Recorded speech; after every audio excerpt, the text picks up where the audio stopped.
एक अध्यास राजा था।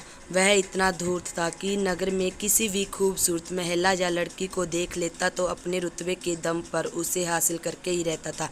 एक बार वह राजा अपने महल की छत पर टहल रहा था। टहलते टहलते उसकी नज़र महल के पास एक घर की छत पर पड़ी, जहाँ एक बहुत सुंदर महिला कपड़े सुखा रही थी। राजा ने तुरंत अपने एक सेवक को बुलाकर उससे पूछा कि वह महिला जो छत पर कपड़े सुखा रही है वह किसकी पत्नी है। सेवक ने कहा, महाराज, यह आपके मंत्री जी की पत्नी है। राजा नीचे उतर आया। वह उस मंत्री स्त्री के सौंदर्य पर ऐसा मोहित हुआ कि उसे अब पाने की इच्छा कर बैठा। काफ़ी सोच विचार करने के बाद आखिर राजा को एक युक्ति मिल ही गई।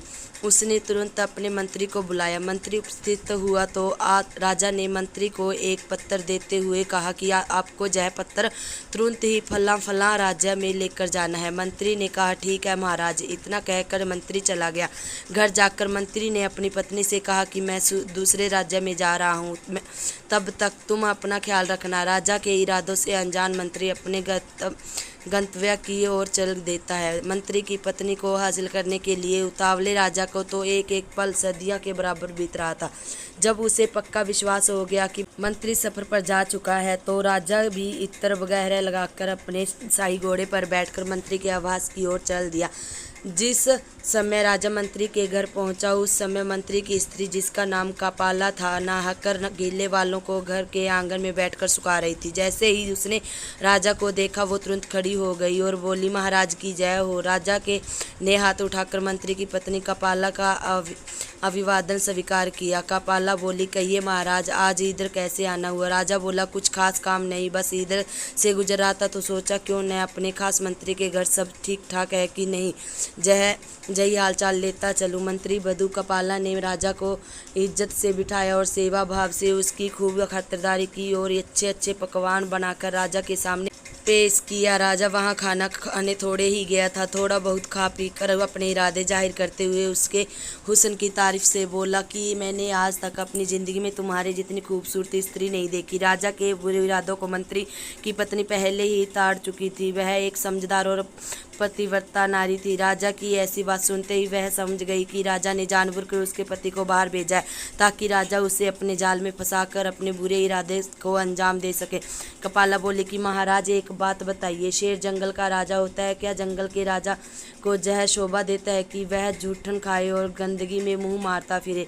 जब एक न्याय देने वाला ही अनाया करने लगा जाए तो प्रजा का जाएगी। महाराज, आपको यह बिल्कुल शोभा नहीं देता कि आप अपने मंत्री की पत्नी से ऐसी बातें करें।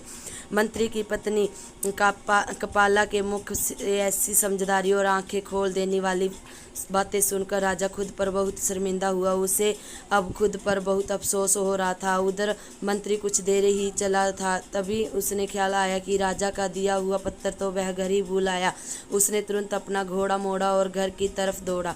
मंत्री जब घर पहुंचा और घर के बाहर राजा का घोड़ा देखा तो उसके पैरों तलों से जमीन खिसक गई। उसे सारा माजरा समझते देर नहीं लगी। वह समझ गया कि महाराजा ने उसे यात्रा पर सिर्फ इसलिए भेजा कि ताकि वह अपना स्वार्थ सिद्ध कर सके। वह सोचने लगा कि मेरी पत्नी राजा के साथ रंगरेलिया बना रही है। यही सोच कर मंत्री का खून खोल उठा। फिर भी मंत्री खून का कड़वा घूंट पी गया और चुपचाप जाकर वह पत्थर उठाया और बिना किसी को नजरों में आए, बिना किसी से कुछ कहे सुने घर से निकल गया और राजा की बताई जगह पर वह पत्थर पहुंचा दिया। वह पत्थर पहुंचाकर जब मंत्री राजा के सामने हाजिर हुआ तो राजा ने बहुत सारे हीरे जवाहरात इनाम के तौर पर मंत्री को दिए। तब जब राजा ने ढेर सारे हीरे जवाहरात मंत्री को दिए तो मंत्री का शक और भी गहरा हो गया। मंत्री ने वो सारे हीरे जवाहरात ज्यों से त्यों अपनी पत्नी को दे दिए। ढेर सारे हीरे जवाहरात देखकर उसकी पत्नी ने कहा, जे इतना सब कुछ कहाँ से आया? मंत्री बोला, यह उस राजा के तोहफे में दिए गए हैं। और मंत्री अपनी पत्नी से बिना कुछ कहे उसे उसके मायके छोड़ आया। ऐसे ही समय बीतता गया। ना तो मंत्री ने अपनी पत्नी की कोई खोज खबर ली और न ही उसे लेने गया। जब इस बात को बहुत दिन हो गए तो मंत्री की पत्नी के भाई आखिर थक हार कर मंत्री के पास पहुंचे और कहा कि वो उनकी बहन को लेने क्यों नहीं आ रहे हैं। तो अब मंत्री ने कहा कि मैंने उसके प्रति अपने सभी कर्तव्य पूरे कर दिए हैं, वो अब मेरी जिम्मेदारी नहीं। मंत्री की जब बात सुन के सालों को चुप गई और मंत्री के साले सीधे शिकायत करने के लिए राजा के पास पहुंच गए। मंत्री के सालों ने राजा के पास पहुंचकर मंत्री की शिकायत कर दी। राजा ने तुरंत मंत्री को बुलवा लिया। मंत्री के साले बोले, महाराज, हमने एक सुंदर हरा भरा फल फूलों से लदा हुआ बाग इस मंत्री के हवाले किया था, जिसमें एक मीठे पानी से लबालब भरा कुआं भी था, परंतु महाराज, आपके सामने खड़े इस शख्स ने हमारे उस हरे भरे सुंदर बाग को उजाड़ दिया। उसके बाद सारे फल खा गया और उस कुएं के मीठे पानी तक को भी खराब कर दिया। राजा ने मंत्री से पूछा, क्यों मंत्री जी, क्या ये ठीक बोल रहे हैं? आप अपनी सफाई में कुछ कहना चाहते हो? मंत्री बोला, जी महाराज, इन्होंने मुझे उस बाग को जैसा सौंपा था वो उससे भी बढ़िया हालात में मैंने उसके वापस लौटाया है।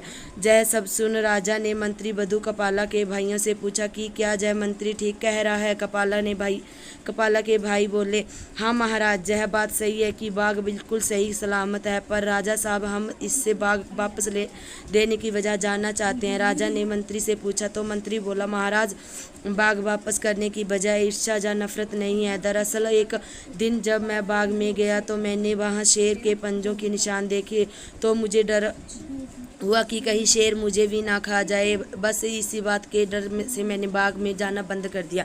राजा सबकी बात बड़े ध्यान से सुन रहा था। वो सिंहासन से उठ खड़ा हुआ और बोला, मंत्री साहब, अपने बाग के बेखौफ होकर बिना किसी डर भय के चले जाओ। इसमें कोई शक नहीं कि शेर तुम्हारे बाग की तरफ गया था, लेकिन वो शेर ना तो तुम्हारे बाग में कोई असर छोड़ सका, ना ही बाग का कोई पत्ता तोड़ सका, ना ही कोई फल खा सका। वो शेर तुम्हारे बाग में थोड़ी देर राहत की मायूस होकर लौट गया। राजा बोला कि कसम उस ऊपर वाले की, मैंने तुम्हारे बाग के चारों तरफ लगी मजबूत दीवार जैसी दीवार पहले कभी नहीं देखी। उसके बाद मंत्री सीधा अपने ससुराल गया और पत्नी कपाला को ले आया। सारा माजरा मंत्री की अपनी पत्नी इज्जत उछालने के बिना ही सुलझ गया और दरबार में बैठे किसी भी व्यक्ति